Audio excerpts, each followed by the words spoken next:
অবশ্যই সেটা তো অবশ্যই নষ্ট হয়েছে। দেখুন, সবার প্রথমেই বলবো শিক্ষা হচ্ছে এমন একটা জিনিস যা ব্যক্তির ব্যক্তিগত বিকাশ, সমালোচনামূলক চিন্তা ভাবনা বা সামাজিক উন্নয়নে সক্ষম করে তোলে একটা ব্যক্তিকে। সেই জায়গায় যদি শিক্ষাই ব্যবস্থাটাকেই করাপ্টেড করা হয়, দুর্নীতি করা হয়, তাহলে একটা মানুষ কি হবে?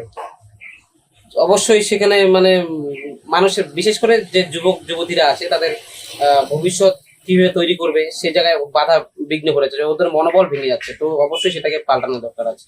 তো দেখুন, স্বাস্থ্য বিষয়টা এমন একটা জিনিস যেটা মানুষকে বাঁচতে শেখায়। আর সেই জায়গায় এখন আমাদের আমি আমাদের হলদিবাড়িতেই বলছি, এখানে আমাদের হাসপাতাল, বড় বড় হাসপাতাল হয়েছে, সে জায়গায় একটা ভালো ডাক্তার নাই। এখানে পোস্টমর্টম করবে, সেই পোস্টমর্টম করার জন্য আমাদের কত দূরে যেতে হয়, মাথা ভাঙ্গাতে যেতে হয়। তো সেটা যদি আমাদের পাশে থাকে, আমাদের এখানে যদি ব্যবস্থাটা থাকে, তাহলে আমাদের তদন্তে আরো তাড়াতাড়ি হতো। এখানে অনেকটা একটা বিষয় মানে মাঝখানে অনেকটা সময় লেগে যাচ্ছে। তো এটা তো মানে কি বলবো, দালাল চক্র বিষয়টা তো অনেকই হচ্ছে। এখন আপনি ব্লাড নিতে গেলেও আপনাকে সময় ঠিক করে পাচ্ছেন না। তো এটা অবশ্যই